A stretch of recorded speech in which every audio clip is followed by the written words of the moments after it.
శాంతి.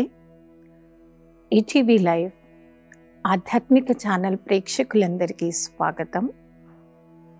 ఈరోజు మనం ఎంచుకునేటువంటి అంశము యోగ సాధన ద్వారా నిశ్చింతంగా, నిర్భయంగా, నిర్విఘ్నంగా ఏం చేస్తే మనం అలా తయారవుతాం.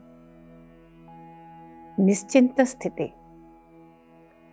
చింత గురించి పరమాత్మ మనకి ఏం వినిపిస్తారంటే, చింత చిత్తుతో సమానం. చింతలో ఉండేటువంటి వ్యక్తి ఇద్దరు ఒక సమానంగానే ఉంటారు, ఏం తేడా ఉండదు. నిశ్చింత స్థితి అనగా ఎలాంటి చింత లేకుండా మన యొక్క లైఫ్ స్టైల్ని మనం మార్చుకోవాలి. మరి దానికోసం యోగ సాధన ఏ రకంగా మనకి ఉపయోగపడుతుంది, ఆధ్యాత్మికత మనకి ఏం నేర్పిస్తుంది అనే అంశం గురించి ఇప్పుడు మనం చర్చించుకుందాం. ఏ వ్యక్తి కూడా చింత కోరుకోడు, చింతలు కావాలని కూడా అనుకోరు. తెలివైన వ్యక్తి ఎక్కువగా చింత చేసేటువంటి వ్యక్తులు కనిపించారనుకోండి, పాజిటివ్ యాటిట్యూడ్ ఉండేటువంటి వారికి ఒక ధైర్యాన్ని ఇస్తారు. ఏమని? మీరు చింత చేయటంతో, అతిగా ఆలోచించటంతో, అతిగా తల బాదుకోవటంతో ఎలాంటి సమస్యలు తగ్గవు. సమస్యల నుండి బయటకి రావాలి అంటే వేరే మంచి మార్గాన్ని మీరు ఎంచుకోండి. సహజమైన మార్గం ఎలా ఉండాలంటే, ఎలాంటి శ్రమ లేకుండా, ఏ రకమైనటువంటి ఒత్తిడి లేకుండా మెంటల్గా మనం కూల్గా ఉండాలి. ఏ వ్యక్తి అయితే వారి నిజ జీవితంలో మెంటల్గా కూల్గా ఉండడం నేర్చుకున్నాడో వారు సదా నిశ్చింతంగా ఉంటారు, నిర్మల స్వభావంతో ఉంటారు. నిశ్చింత స్థితి, నిర్మల స్వభావం, ఈ రెండిటికి చాలా దగ్గర సంబంధం. అతిగా చింతపడేటువంటి వ్యక్తి వారి నిర్మల స్వభావంతో ఉండరు. వారికి తెలియకుండానే అతిగా దేహం పైన అభిమానం, ఈర్ష, ద్వేషము, క్రోధం అనేది వచ్చేస్తుంది. చింత, దాన్ని టెన్షన్ అని కూడా అంటాం. So tension equal to 10 Sons. వారికి తెలియకుండానే మనసు అనేది భారీగా అయిపోయింది. బలంగా దెబ్బ తగిలినటువంటి మనసు వారు అతిగా భారంగా ఉంటున్నారు కాబట్టి వారు కూల్గా ఉండలేరు. మరి ఆలోచిస్తూ ఉంటారు కొన్నిసార్లు, అసలు ఏమైంది నాకు, చింత పెరిగింది ఏదో ఒక విషయం గురించి. ఏమవుతుందో ఏమో, ఎలా అవుతుందో ఏమో, ఎలా అవుతుందో ఏమో. అతిగా వ్యర్థం ఆలోచించేటువంటి వ్యక్తులకు గాలిలో మేడలు కట్టడం ఒక అలవాటు అయిపోతుందన్నమాట. అలా గాలిలో మేడలు కట్టుకునేటువంటి వ్యక్తి వారు ఏదో ఒక దృశ్యాన్ని ఇమర్జ్ చేసుకుంటాడు.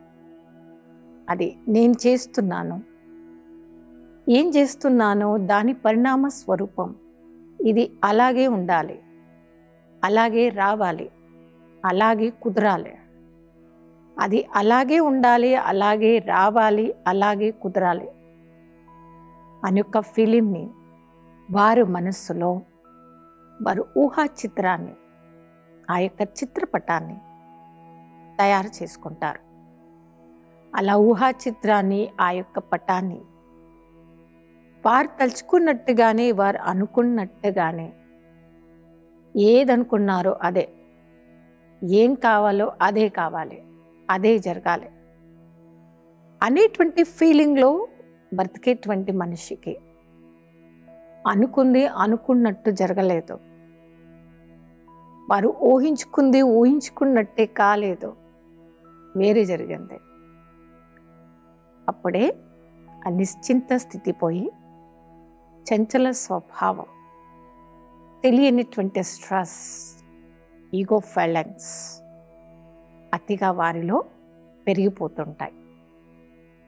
అలా నిశ్చింతత లేని చోట అతిగా వ్యర్థం ఆలోచించడం వలన సంకల్పాల ప్రభావం అనేక సార్లు ఆత్మ యొక్క సంతోషాన్ని కంప్లీట్గా లాస్ చేస్తుంది, దూరం అయిపోతుంది. మనకు తెలియకుండానే మన సంతోషం దూరం అయిపోయింది, శాంతి పోయింది, శక్తి పోయింది. మరి ఎప్పుడైతే మనసుకి కావలసిన శాంతి పోయిందో, శక్తి పోయిందో, అప్పుడు వారు ఏం చేసినా ఎంత చేసినా తృప్తికరమైనటువంటి జీవితంలో జీవించలేరు. ఓ శుద్ధికరమైనటువంటి జీవితం అనగా నిశ్చింతంగా, నిస్సంకల్పంగా, నిర్భయంగా మారాలి. నిశ్చింతంగా అంటే చింత లేకుండా మనం కూల్గా ఉండాలి. నిర్భయ అంటే భయం అనేది కామ, క్రోధ, లోభ, మోహ, అహంకారాలతో పాటు భయం కూడా అతిపెద్ద వికారమే ఆత్మకి. నిర్భయంగా ఉండలేను, నేను నిశ్చింతంగా లేకపోతే నేను నిర్భయంగా కూడా ఉండలేను. భయం అనేది ఎలాంటిది అంటే మనకు తెలియకుండానే మన యొక్క మైండ్లో స్ట్రెస్ ఫీలింగ్స్ని పెంచుతుంది. అలా భయం యొక్క ఫీలింగ్స్ మనను మెంటల్గా కానివ్వండి, ఫిజికల్గా కానివ్వండి, మన యొక్క సంతోషాన్ని కంప్లీట్గా మాయం చేస్తుంది. చిన్న ఉదాహరణ మీకు వినిపిస్తాను. ఒక వ్యక్తి అడవిలో ప్రయాణం చేస్తున్నాడు. అంటే అడవిలో ఎందుకు వెళ్ళాల్సి వచ్చిందంటే, వాళ్ళ విలేజ్ నుండి సిటీకి వెళ్ళాలంటే పూర్వం రోజుల్లో ట్రాన్స్పోర్ట్ ప్రాబ్లం ఉండేది, నడిచే వెళ్ళాల్సి వచ్చేది. తర్వాత ఎడ్ల బండిలో వెళ్ళాల్సి వచ్చేది. తర్వాత సైకిళ్ళు వచ్చాయి. రకరకాల ట్రాన్స్పోర్ట్స్ పద్ధతులు మారిపోయాయి. ఆ రోజుల్లో ఏవి లేని టైం. అలా నడుస్తూ వెళ్తున్నాడనమాట ఆయన. అలా కొంచెం దూరం వెళ్ళిన తర్వాత అక్కడి దాకా బాగానే ఉన్నాడు. కానీ అడవిలో కరెక్ట్ మధ్యలో ఉన్నప్పుడు వారి సంకల్పాలలో పద్ధతి మారిపోయింది. ఆలోచన తీరు మారిపోగానే మన యొక్క కాన్షియస్ మైండ్లో మన యొక్క స్థితి కూడా మారిపోతుంది ఖచ్చితంగా. ఆయన ఆలోచనలో ఏం వచ్చిందంటే, ఆలోచన మంచి అడవిలో ఉన్నాను, ఒక్కడనే వెళ్తున్నాను, నాకు ఎవరు తోడు కూడా లేరు, ఇప్పటిదాకా బాగానే వెళ్ళా, ఇక ముందు ముందు ఏమన్నా అవుతుందో ఏమో, ఎవరినైనా నేను ఫేస్ చేయాల్సి వస్తుందో ఏమో అనేటువంటి తెలియని దడ, భయం అనేది ఆయన మనసులో పెరిగింది. అలా ఇంకొంచెం ముందుకెళ్ళగానే చాలాసేపు తర్వాత ఈ వ్యక్తికి ఇంకొక వ్యక్తి పరిచయం అయ్యాడు, కనపడ్డాడు. చాలా రిలాక్స్ అయిపోయాడు. ఏమని రిలాక్స్ అయ్యాడంటే, అబ్బా అప్పటి నుండి వెతకగా వెతకగా వెతకగా ఇంతసేపటికి ఒక మనిషి కనిపించాడు, ఒక వ్యక్తి కనపడ్డాడు. కలిసిన మనిషిని అడిగాడు, ఇంత అడవిలో నడుస్తున్నారు, మీకు భయం కావడం లేదా అని. ఆయన ఏమన్నాడంటే, ఎందుకు భయం అని అడిగాడు కలిసిన వ్యక్తి. ఏమో ఎక్కడేమన్నా దయ్యాలు ఉంటాయో ఏమో, అన్నీ భయం కావట్లేదా అని. కలిసిన వ్యక్తి చిన్న స్మైల్ ఇచ్చి ఏం జవాబు చెప్పాడంటే, ఏమో నాకు తెలియదు, ఎందుకంటే నేను చనిపోయే 30 సంవత్సరాలు అయిపోయిందని చెప్పాడు. నేను చనిపోయే 30 సంవత్సరాలు అయిపోయింది అంటే కలిసిన అతను ఎవరు? అతని దయ్యం కలిశాడు ఆయనకి. ఎక్కడైతే సంకల్పాలలో నిశ్చింతత ఉండదో, ఆలోచనలో చింత ఉంటుందో, నిశ్చింతత పోయినప్పుడే నిర్భయంగా మనం ఉండలేము. మన సంకల్పాలే దాని యొక్క స్వరూపాన్ని భయంతో చిన్న విషయం కూడా మనకు పెద్దగానే కనిపిస్తుంది అవునా. కాబట్టి నిర్భయంగా, నిశ్చింతంగా, నిర్భయంగా మనం కంప్లీట్గా ఉండాలి. భయం అనేది ఎప్పుడు పుడుతుంది? మనం నిశ్చింతంగా లేనప్పుడే. చింతలో ఉండేటువంటి వ్యక్తికి వారికి తెలియకుండానే భయం అనేది పెరుగుతూ ఉంటుంది. మీరు ఏ మార్గంలో ఉన్నా, ఏ ఫీల్డ్లో ఉన్నా, లైఫ్లో సక్సెస్ కావాలి, ఖచ్చితంగా నేను అవుతాను అనేటువంటి ఒక శుద్ధమైన ఫీలింగ్స్తో డే స్టార్ట్ చేయండి. ఖచ్చితంగా ఆ ఫీల్డ్లో మీరు మాత్రమే విజయం పొందుతారు. దానికోసం సమానంలో ఉండండి, సెల్ఫ్ రెస్పెక్ట్లో ఉండండి. ఏ వ్యక్తి అయితే స్వమానంలో ఉంటాడో, సెల్ఫ్ రెస్పెక్ట్లో ఉంటాడో, ఖచ్చితంగా వారు నిశ్చింతంగా, నిర్భయంగా ఉంటారు. ఏ వ్యక్తి అయితే నిశ్చింతంగా, నిర్భయంగా ఉంటారో, భయపడరు ఏ విషయానికి. భయం గురించి చిన్న ఎగ్జాంపుల్ విన్నారు చూడండి. మన భయం ఎక్కడైతే ఉంటుందో అక్కడ మీరు ఏం చేసినా, ఇక్కడ దయ్యం కలవడం అంటే ఏంటి? ప్రాబ్లమ్స్, ఆటంకాలు. కొన్నిసార్లు మనం ఫేస్ చేస్తున్నటువంటి ఆటంకాలే. మనసులో భయం ఉంది కాబట్టి ఆ ఆటంకం మీకు చాలా పెద్ద రూపంగా కనపడుతుంది. నేను నిర్మలంగా ఉన్నాను, నిశ్చింతంగా ఉన్నాను, మైండ్ రిలాక్స్గా ఉంది, కూల్గా ఉంది. ఎంతసేపు నా మైండ్ రిలాక్స్గా, కూల్గా ఉంటుందో అప్పటి వరకు ఆ ప్రాబ్లం చిన్నగానే కనిపిస్తుంది. మెంటల్గా మనను రిలాక్స్ చేస్తుంది.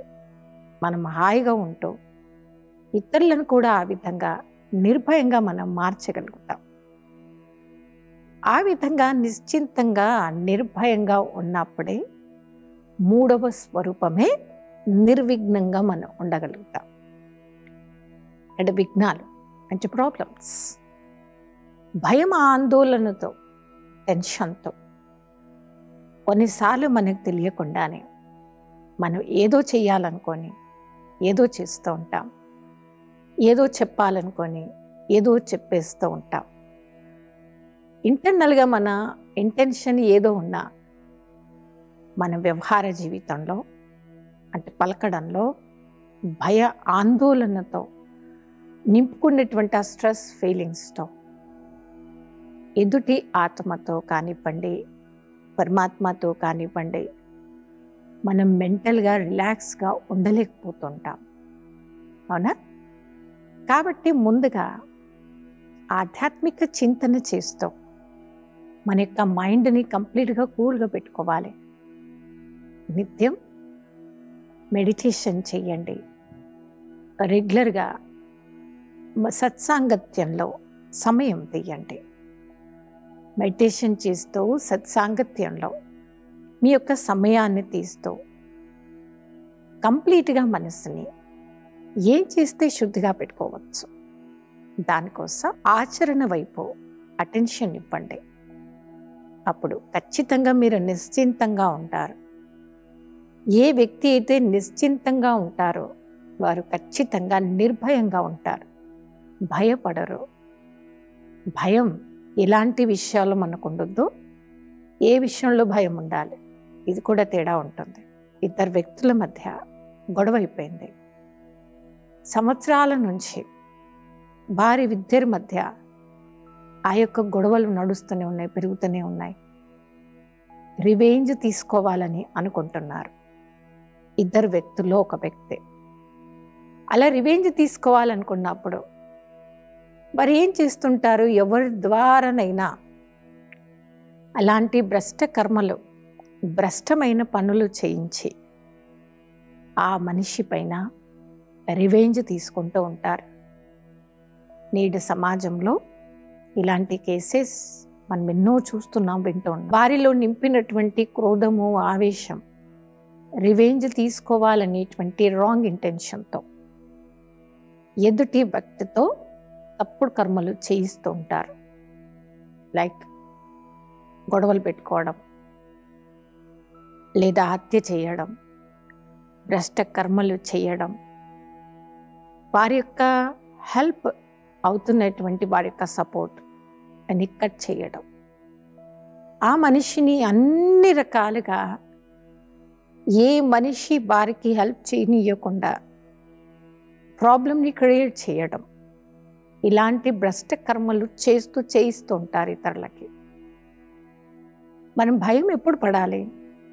అలాంటి భ్రష్ట కర్మలు మనసులో మనకు వచ్చినా, లేదా ఇతర వ్యక్తులు మనతో చేయమని చెప్పినా చేయడానికి మనం భయపడాలి. కర్మ ఫలం ఎలాంటిది అంటే, మనం ఎలా ఆలోచిస్తామో అలాగే తయారవుతాం, ఏది ఇస్తామో అదే వస్తుంది. కాబట్టి ఇవన్నీ చేసే ముందు అటెన్షన్ ప్లీజ్. నా యొక్క భయం, నా యొక్క మెంటల్ స్ట్రెస్, నా యొక్క ఆరోగ్యాన్ని కానివ్వండి, సమాజంని కానివ్వండి భ్రష్టపరచడం లేదు కదా. భ్రష్ట కర్మలు చేసేటువంటి వ్యక్తి అల్పకాలం కోసం, క్షణాల కోసం వారు విజయం పొందుతారు. 2 నిమిషాల సంతోషం కోసం 2 జన్మలు కానివ్వండి, 2 యుగాల వరకు కానివ్వండి, వారు వారి యొక్క ఆంతరికమైన సంతోషం, పుణ్యకర్మల యొక్క ప్రభావం నుండి పర్మనెంట్గా దూరం వచ్చేస్తుంటారు. మనకి అల్పకాలం కోసం కావాలా, ఎక్కువ కాలం కోసం కావాలా? మనం పొందాలనుకున్నప్పుడు రిటర్న్ రావాల్సినటువంటి సమయంలో మనం ఎక్కువనే రావాలి, ఎక్కువనే పొందాలని కోరుకుంటాం కదా. మరి తయారు చేసుకునేటువంటి సమయంలో శుద్ధ కర్మలు చేయకుండా అతిగా భ్రష్ట కర్మలే చేస్తూ మన యొక్క పుణ్యం యొక్క అకౌంట్లో ఎక్కువ మైనసే తయారు చేసుకున్నాం. శుద్ధత అనేది పూర్తిగా పోయింది. ఎక్కడైతే శుద్ధత పోయిందో, భ్రష్ట కర్మలే ఎక్కువైపోయాయో, అప్పుడు ఆత్మకు కావలసినటువంటి నిజమైన ఆనందానుభూతిని చెయ్యలేకపోతూ ఉంటుంది. నిశ్చింతంగా, నిర్భయంగా ఈ 2 రకాలుగా ఉండేటువంటి ఒక యోగి ఆత్మ ఖచ్చితంగా నిర్విఘ్నంగా ఉంటారు. ఇలాంటి ప్రాబ్లమ్స్ ఏ వ్యక్తులతో వచ్చినా, ఏ వ్యక్తులు వారిపైన రాంగ్ ప్రయోగం చేసినా దాని ఎఫెక్ట్ వారిపైన పడదు. వారు సేఫ్గా ఉంటారు. మీకు అనేక సార్లు ఈ ఫీలింగ్ వస్తుంది అనుకోండి, సో అండ్ సో వారి ద్వారా, వీరి ద్వారా, వీరి ద్వారా, వారి ద్వారా ప్రాబ్లమ్స్ నాకు వస్తున్నాయి, వారే నాకు లైఫ్లో ఒక హెడేక్ అయిపోయారు. కొందరికి అలవాటు ఉంటుంది ప్రతిదీ పక్కవారిపైన తోయడం, బ్లేమ్ చేస్తూ ఉంటారు. కానీ ఇది రాంగ్ పద్ధతి అండి. పొరపాటున కూడా మీరు పక్కవారిని బ్లేమ్ చేయకండి. నింద చేసేటువంటి స్వభావం ఎలాంటిదంటే, ఒక వస్తువు ఉందనుకోండి, అది గాల్లో మీరు విసిరారనుకోండి, గాల్లో ఆకాశం పైన విసిరితే రిటర్న్ ఖచ్చితంగా మన పైన పడుతుంది. బ్లేమ్ చేయడం, నింద పెట్టడం, ఇది కూడా చాలా తప్పుడు స్వభావం. వారికి ఏ ప్రాబ్లం వచ్చినా ప్రతీది పక్కవారి పైన తోయడం, పక్కవారిని బ్లేమ్ చేయడం, ఇది రాంగ్ పద్ధతి. దాన్ని మనం మార్చుకోవాలి. ఏ రకంగా ఎవరిని కూడా నింద పెట్టకుండా, మీరు ఫేస్ చేస్తున్నటువంటి ప్రాబ్లం ఎలాంటిది, ఇదివరకు కూడా ఈ ప్రాబ్లం వచ్చిందా, ఇంతకు ముందు కూడా ఈ ప్రాబ్లం వచ్చినప్పుడు అప్పుడు ఏం చేశారు, ఏం చేసి ఆ ప్రాబ్లం నుండి ఈజీ వేలో మీరు బయటకు వచ్చారు, సక్సెస్ అయ్యారు, దాన్ని మీరు ఫాలో కండి. ఫాలో అయి ఈజీ వేలో ఆ ప్రాబ్లం నుండి బయటకు రావడానికి ఆలోచించండి. ఆలోచించి మీరు ఈజీగా బయటకు రావడమే మీరు నిర్విఘ్నంగా ఉండడం. నిర్విఘ్నంగా మనం ఉండాలి అంటే మన యొక్క మంచి గుడ్ ఎక్స్పీరియన్స్ని ఉపయోగించుకోవాలి.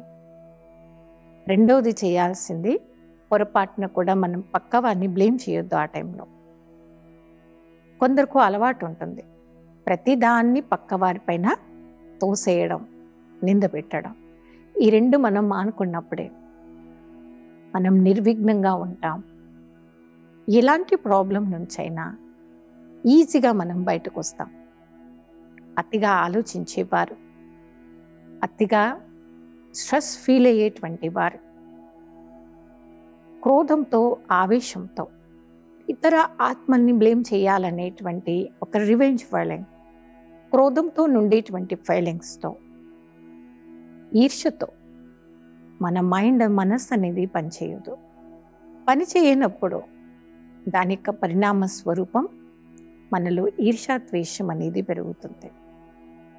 ఒకవేళ మన మనస్సులో ఈర్ష్య పెరిగింది, ద్వేషం పెరిగింది, క్రోధము, ఈర్ష్యతో, ద్వేషతో ఇప్పుడు కూడా మనం మంచి పద్ధతిలో సక్సెస్ కాము. ఇది మనం గుర్తుంచుకోవాలి. ఈశ్వరుడి యొక్క మహావాక్యాలని గుర్తుంచుకోండి.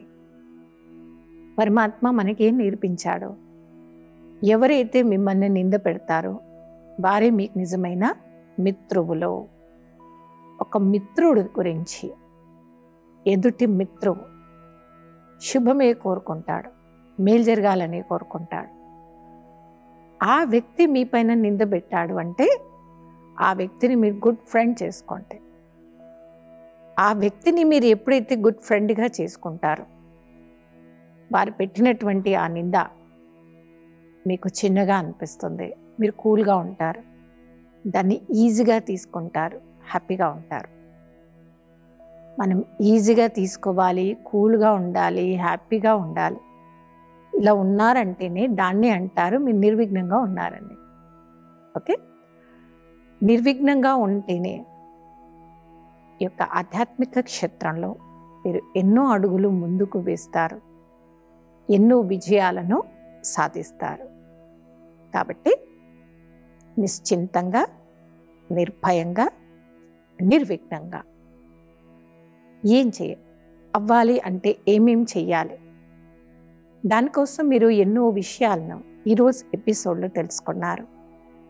రాబోయే ఎపిసోడ్లో మరికొన్ని కొత్త అంశాలతో కలుద్దాము. అప్పటి వరకే ఓం శాంతి.